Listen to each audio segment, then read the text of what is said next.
It's wonderful to be here today. Thanks everyone for attending, and I'm super excited. I've got some breaking news that we'll cover about some CVEs that are specific to BMCs that I just discovered moments ago, which is interesting. Um, so as Doug said, I'm Paul Asadoorian. My day job is I am a principal security researcher for a company called Eclypsium, basically focused on firmware, although we kind of talk about, supply chain and other things, but mostly it's firmware. And where my focus is on the vulnerabilities, threats, and related to what I call the hidden attack surface. So it's interesting. I talk about like these dusty corners that we all have, in our networks and organizations. And I think one of the dusty corners that's most interesting to both myself and attackers are the attack surface inside of firmware. And you may not think of firmware as being in some of the places where it's living today, but it certainly, in my opinion, doesn't get enough attention from us as defenders, and attackers are kind of slowly moving towards their tactics and procedures to incorporating these firmware level attacks. So let's dive into the hidden attack surface first. Let's talk about our PCs, desktops, and servers. Most organizations today, if not all, have some combination. A lot of people do the remote work. A lot of people have shifted workloads to the cloud, but there are still, a computer that people use to access corporate resources, as well as, physical servers are still in use by many organizations as well. We have pretty good visibility, I think, today into the vulnerabilities and threats that may attack applications such as your web browser and operating systems. However, once we dip below the operating system, so we're talking about things maybe such as your bootloader, right, which is software that loads before your operating system, and then before the bootloader loads, there's a whole bunch of firmware that's executing on your systems in sometimes 30 or 40 different components inside of your PC servers and laptops that contain firmware. Now, firmware is really my favorite way to describe firmware is just software that's very inconvenient to program. So it is very much, software that runs on these chips that are inside of all of our computing devices today, specific to the PC landscape. The big one there is UEFI. UEFI is loosely an operating system, I'll say, but UEFI represents a much larger attack surface than most will consider, and certainly a much larger attack surface than some of the other components that are included as well. So we don't often have this great visibility into these components and subsystems that are firmware based because we don't interact with them every day. We push the power button on our desktop or laptop, and it goes from a powered off state all the way to a login window. And we log in, and then we can, view our operating system and applications. However, there is so much that happens under the covers from the time you push that power button to the time you get that login window. And that represents a pretty large attack surface that gives attackers certain luxuries, such as being able to be stealthy, persistent, and have a great impact on your system. In fact, this firmware is not just in your PCs, servers, and laptops. It's also in a lot of computing devices that not necessarily the ones that are in your home, but in your enterprise infrastructure, you've got devices that run firmware probably all over the place in terms of cameras and switches and routers and VPN appliances, Wi-Fi access points. All of these systems, use some type of firmware-based, operations in order to provide their function and represent an attack surface that is a lot more difficult to defend than maybe your applications or your operating system because these are self-contained special purpose devices. They're not really intended for you to manage them down to a level where you could detect threats, as an example.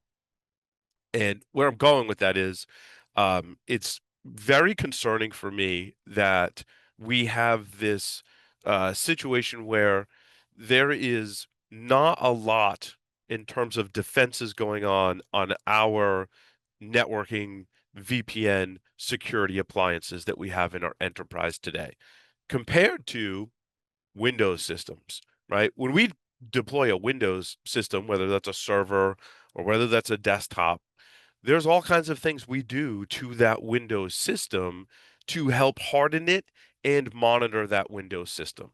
So we usually just don't take Microsoft Windows fresh install with nothing on it and deploy it out into our enterprise and call it a day, right? We add things like automated patching. We have some type of process and software that allows us to patch our Windows systems for both the operating system and third-party applications.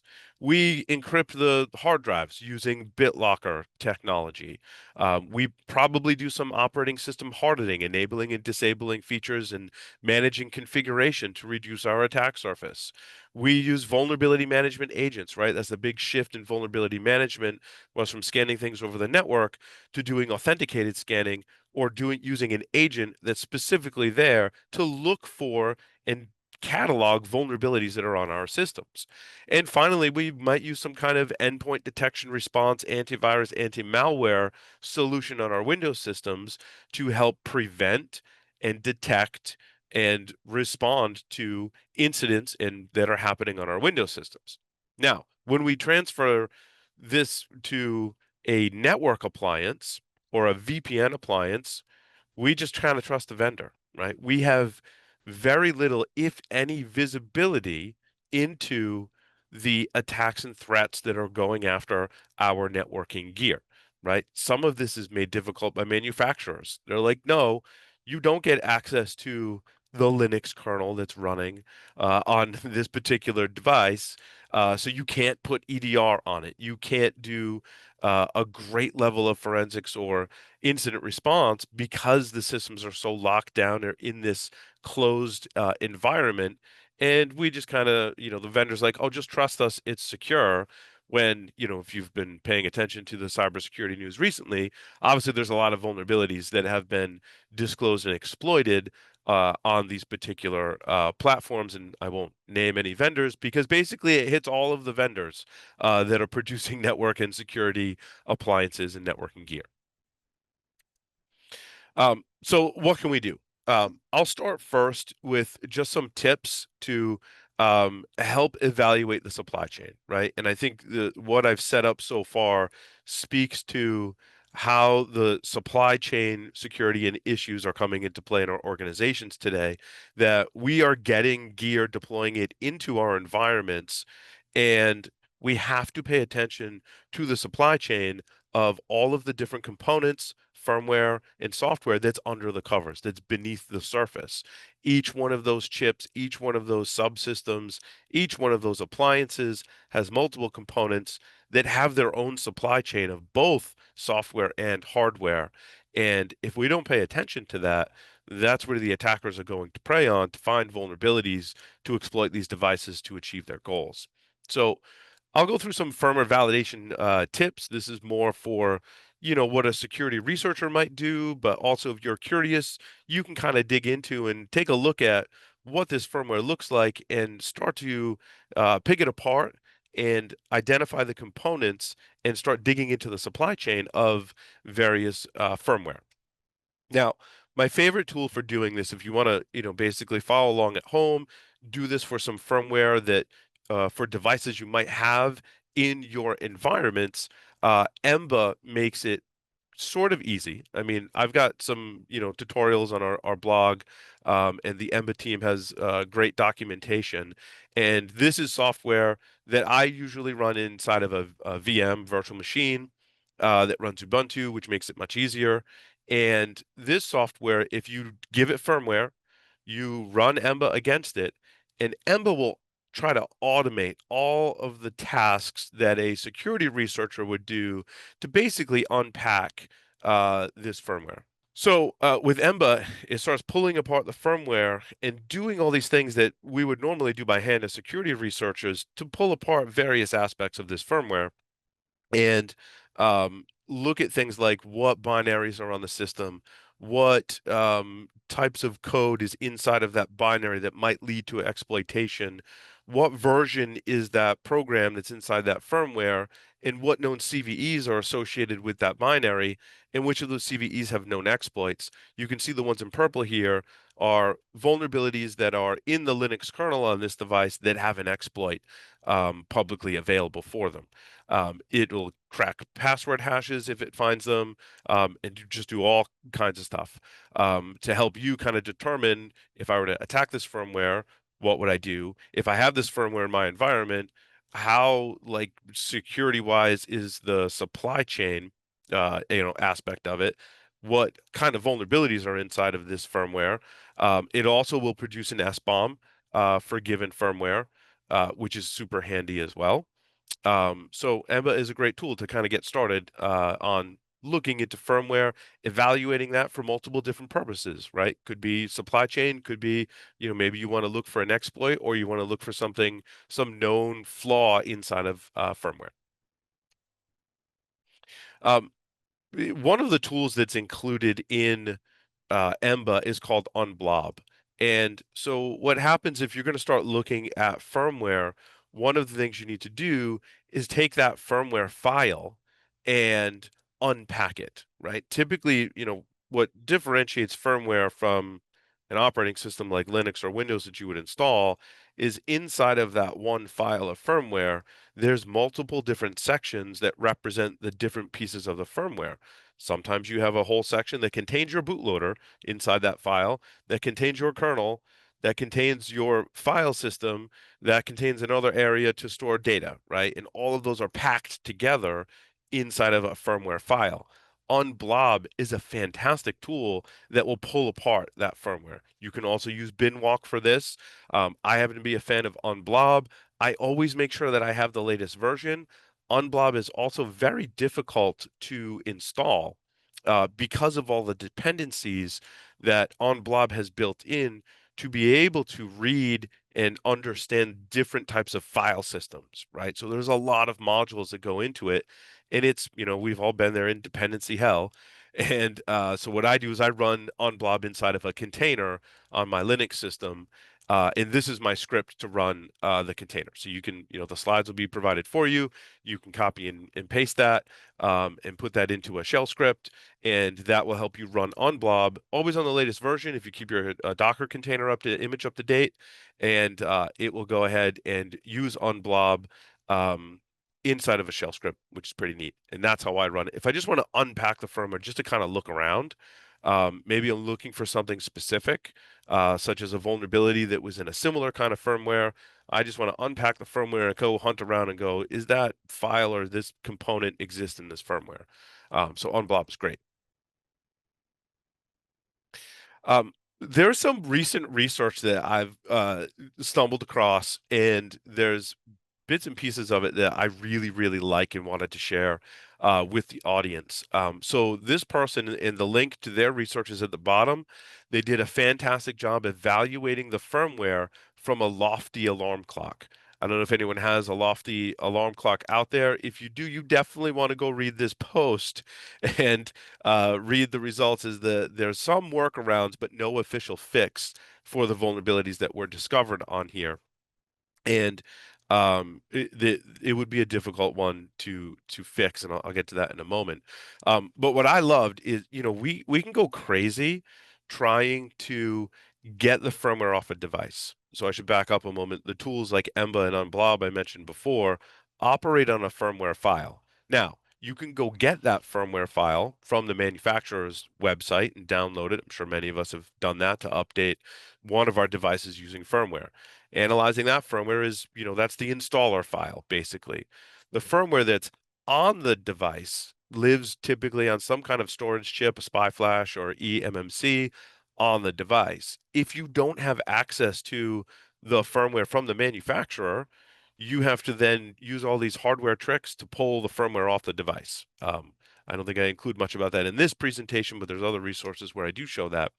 However, this person took a shortcut, which I love. He was like, I need the firmware, so let me use my advanced reverse engineering tool on the Android application to see what I can find. Now, that advanced reverse engineering tool I referred to is called strings.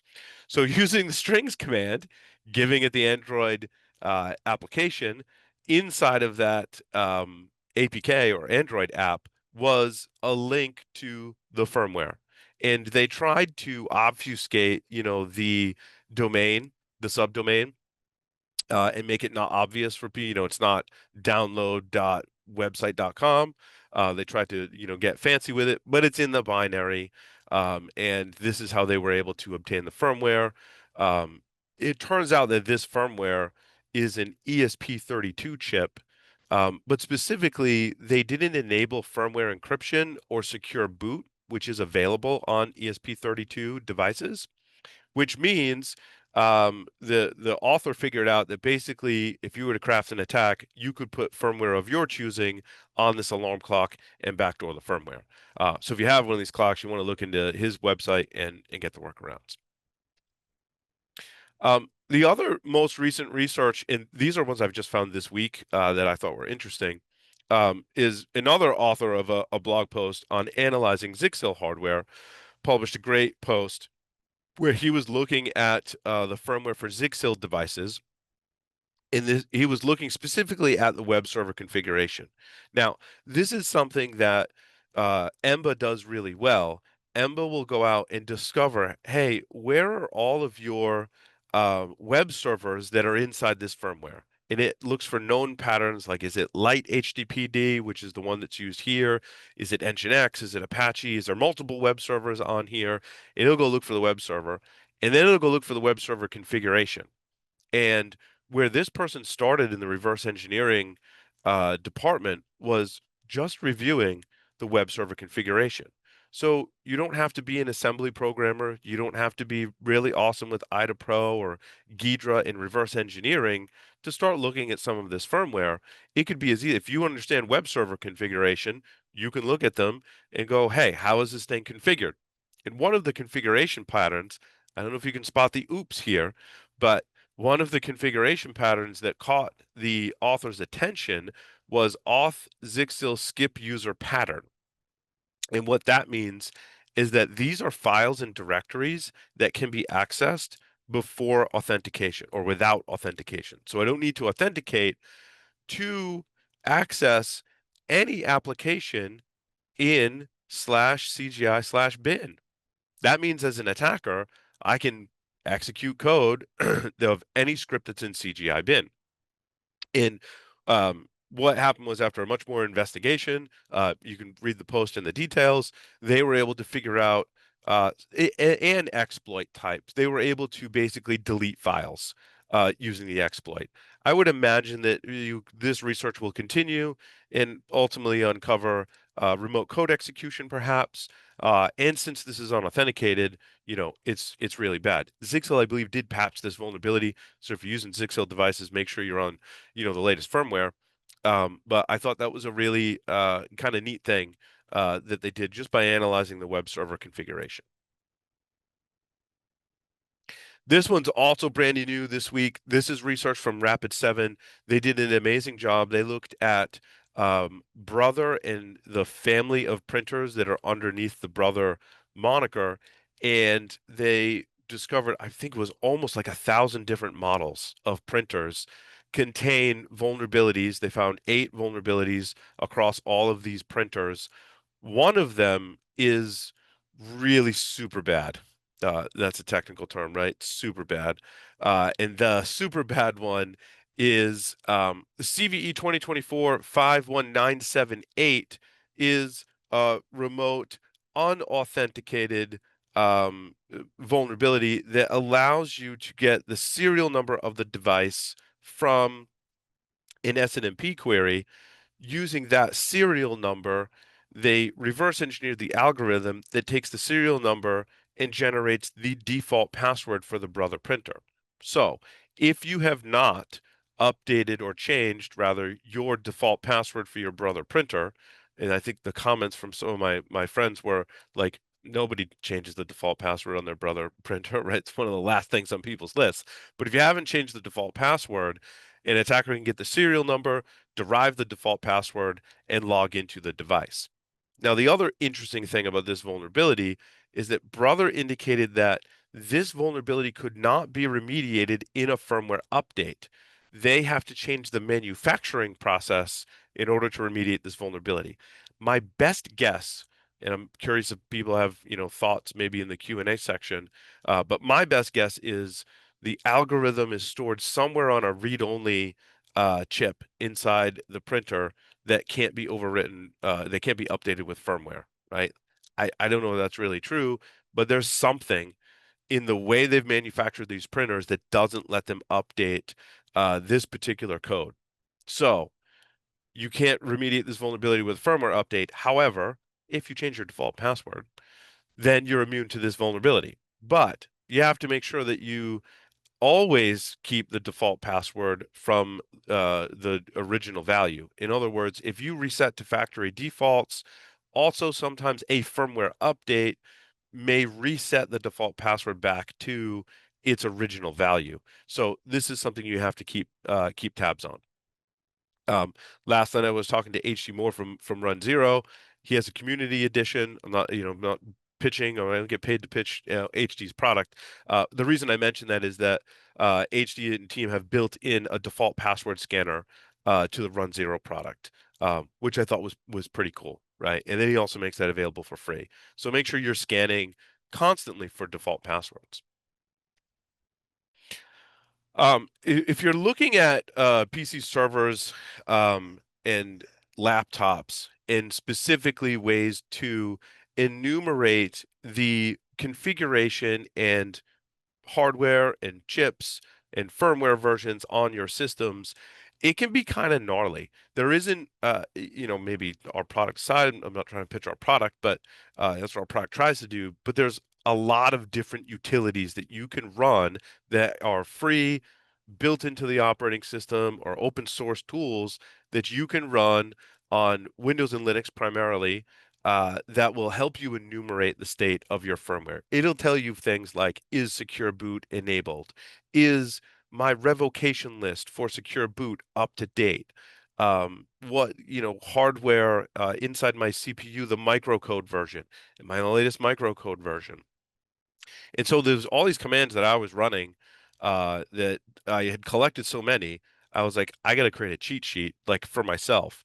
And I'm like, well, if I'm creating a cheat sheet for myself, other people can probably benefit from the cheat sheet. So you can find 3 of these cheat sheets for free on our website. If you have updates or modifications, if something doesn't work, or you're like, hey, Paul, there's a better way or a different way to run this tool to get either the same or a better result, absolutely contact me, and I'm happy to update these. But those are out there for free in order for you to start evaluating like what's the state of my system in terms of what hardware components do I have, what firmware are they running, and maybe using that information you collected help determine, am I vulnerable to something, and do I need to apply a firmware update? A lot of that is a manual process, right? Especially CPU microcode can be particularly gnarly in the way they not just update it, but the moniker they put on the microcode update is usually like a hexadecimal string. You gotta do a bunch of converting and figure out, am I on the latest version? Certainly possible, but requires some work.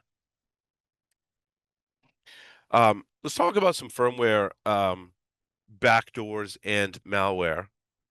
Um, So Pacific Rim was particularly interesting, right?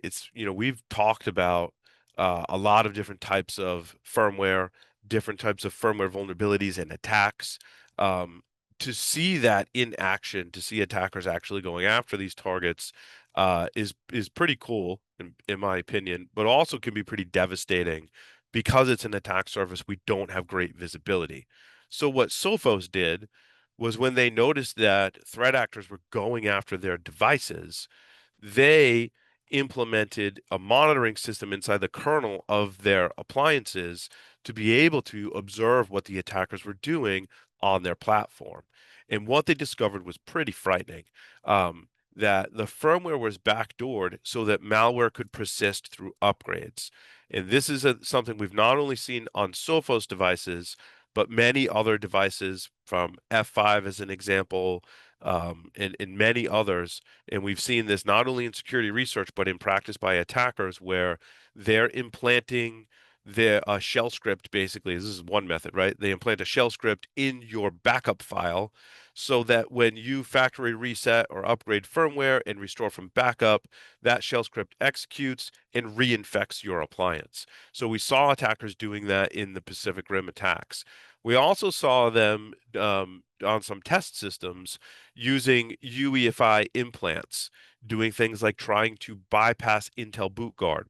Intel Boot Guard is a security control that was developed by Intel that preserves, its intent is to preserve the integrity of your BIOS. So if an attacker were to go, hey, here's a new BIOS with a backdoor on it, Intel's boot guard would go, no, no, no, no, you don't have the right signatures. You're not able to update or overwrite the BIOS. Now, that's not enabled on all systems. It's not something you as a user can enable. It has to be done during the manufacturing process.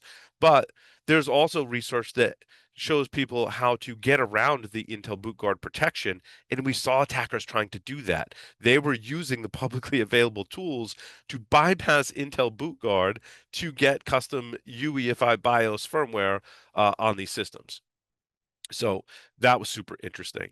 And secure boot would helps protect your systems. Don't get me wrong. However, if an attacker can implant and execute code early enough in the system startup process in UEFI, they get in before secure boot even kicks in. And once they do that, they can control secure boot and bypass it in a number of different ways. Um, so, these are many of the appliances that we get, security appliances, are PC-based architecture that are using Intel processors and sometimes implementing the right security controls inside of the hardware and firmware, and sometimes not. So we've seen specific cases such as, I don't know if I have my Palo Alto slide in here. But Palo Alto, just actually fixed a vulnerability in their bootloader called boot hole that was discovered by Eclypsium researchers years ago. Um, the other interesting thing was the patient monitor. That was an interesting case where there was this patient monitor, and an independent researcher did some analysis of this Context CMS 8000 device, which also goes by different names, determined that there was a backdoor inside of the system, reported it to CISA. CISA ran the report and said, this firmware's backdoored. This is a critical patient monitoring system. Not sure how it passed FDA approval or what happened with the FDA once this was published. However, other independent researchers looked at the firmware and said, this isn't really backdoored on purpose. So Matt Brown and Team 82 at Clarity looked at it and said basically it was a poor update security firmware update process, not a backdoor on purpose. So the firmware was so poorly coded for security that it was mistaken for being intentionally backdoored. Now, don't get me wrong, this is still bad. Just because it wasn't intentionally backdoored doesn't mean it's bad. The vulnerabilities that persist on this device are bad. And I don't know what happened after this, if these were recalled or in the process of being recalled and or updated to comply with FDA regulations. Let's hope that is the case. Okay. Um, so when we talk about like what should exist on firmware-based devices to help them be more resilient inside of your environments, there's really three things that to look for. Like if you're looking into bringing in a device, or maybe evaluating what you have, there are three very important things. The first is signature verification, right? So is there some mechanism on the device to validate a firmware update? As was the case with the alarm clock, it wasn't validating the firmware. So anyone can put any firmware image they want on that device. They can take the official firmware image, they can backdoor it, which changes its signature, and they can install it on the device. And that's just one way, just one security control. The next one is secure boot. So is there some process that as the system is booting is cryptographically verifying that the components and software involved in the boot process are approved and have been signed by the author or the manufacturer. That's essentially what secure boot is. So that's validation of software involved in the boot process. So your bootloader, your kernel, and things of that nature. And secure boot is not just in, UEFI secure boot on PC servers and desktops. Different secure boot models and processes standards exist for ARM processors is a little different.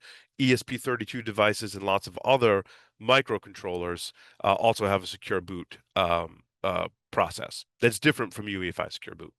So secure boot's important. Also, firmware encryption. So is the firmware encrypted when it lives on the system? Firmware encryption is more about protecting intellectual property and making it more resilient to reverse engineering, but also, has those security benefits that the system will basically unlock the firmware and only run firmware that it is approved to, basically decrypt. So, let's see. Oh, so I did have a Palo Alto firewall one in here, and there is an update to this one. So we looked at Palo Alto Firewall, specifically what the bootloader and UEFI firmware and other components, and we found that there was several missing vulnerabilities and misconfigurations on those systems in the components before the operating system. Vendors like Palo Alto don't really want people mucking around with the internals of their appliances.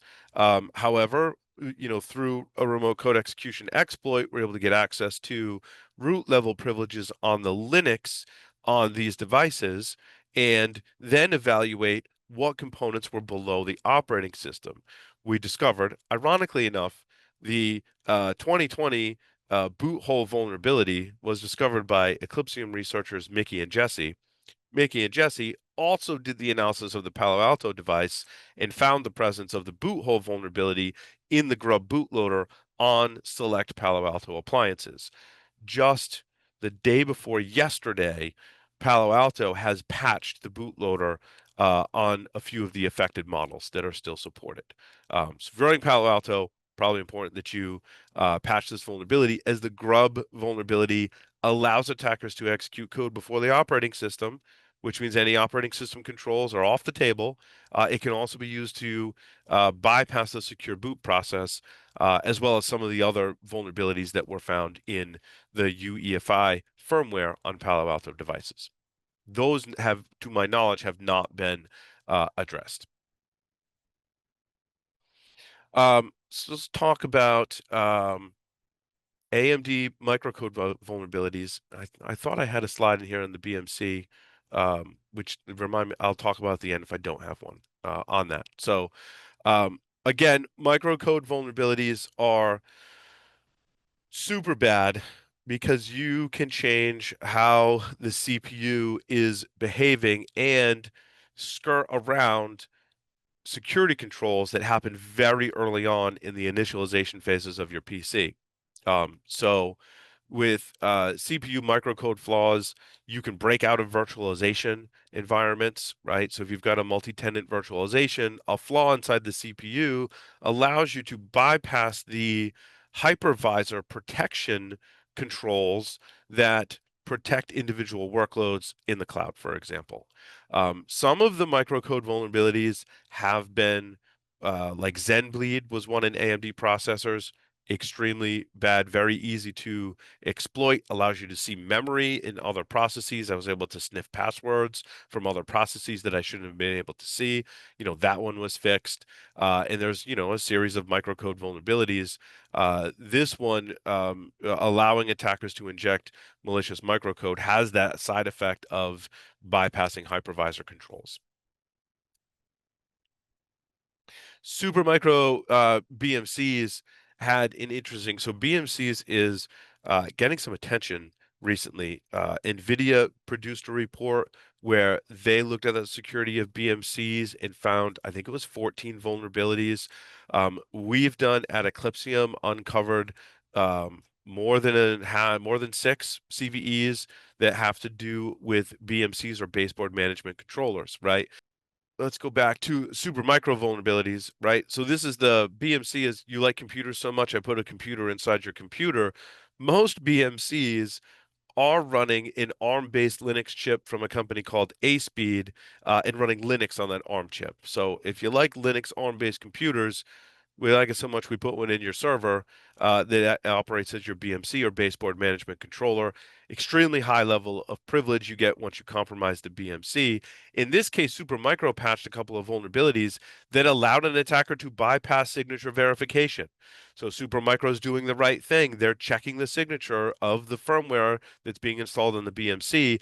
However, there was a vulnerability inside of the signature checking functions that they had to patch, which would allow an attacker to bypass that and put backdoored BMC firmware on your system.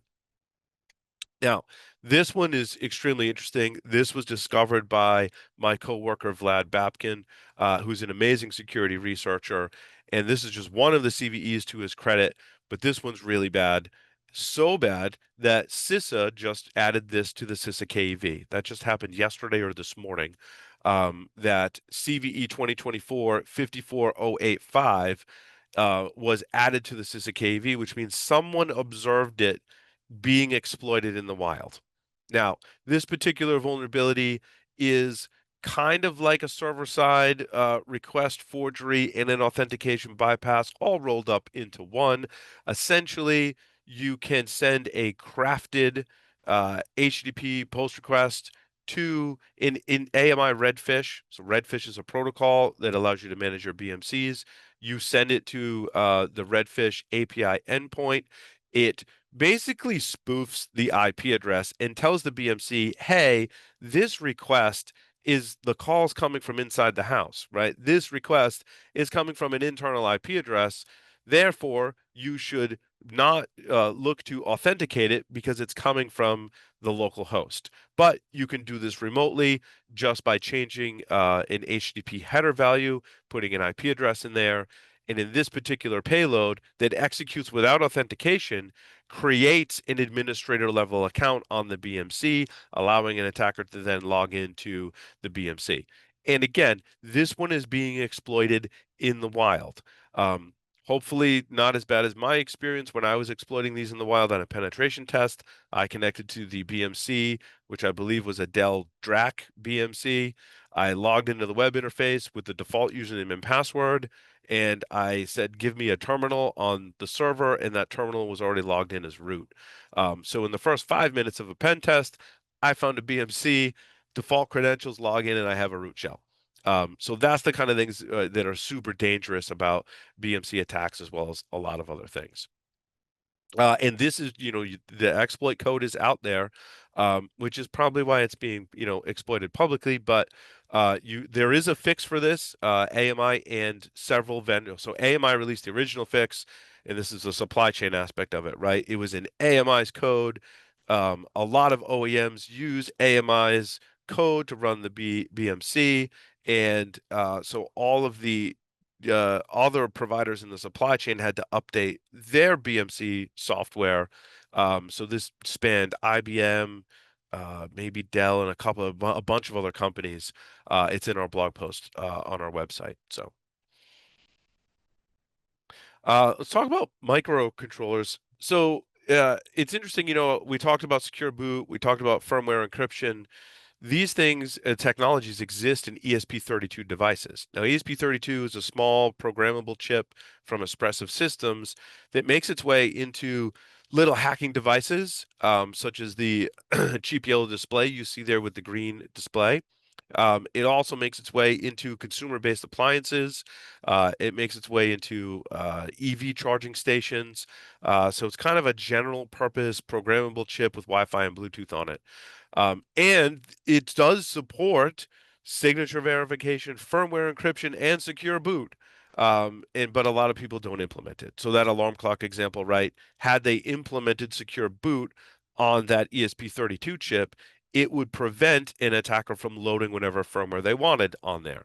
But the manufacturers didn't do that. So it has become a popular platform for hacking as well as use in consumer appliances. So my concern with the hacking devices that we build is we're not validating where the firmware comes from. We're not validating the supply chain of the firmware that's used whether it's an ESP32 device you're using to hack things with, or whether it's an appliance or something in your data center that uses an ESP32 chip for communications, it's no great way to verify the supply chain of that, to generate an S-bomb, to enumerate all the libraries that are in it, to evaluate the code. There's not great tools out there for the C and C++ code, C++ code, I should say, that's written that basically runs directly on the chip. So where this comes out is these smart devices. So this smart space heater was not an ESP32, but a very similar microcontroller. And what they figured out is they could put new firmware, they could backdoor and modify firmware. So again, no secure boot, no signature verification of the firmware, or they're able to bypass it, I believe. Put it on the space heater and make the space heater turn on and off repeatedly, which could cause damage and potentially fire. These were actually pulled, these were recalled. All of these heaters were recalled. So if you have a Govee Life heater, make sure you check the recall on that. And again, this was inside of an EV charger, an ESP32. You'll find these, I believe, I want to say some of the Tesla chargers also have an ESP32 on them. So it's a pretty common component to enable Wi-Fi and Bluetooth in these particular applications. That was all I had. I guess time now for questions.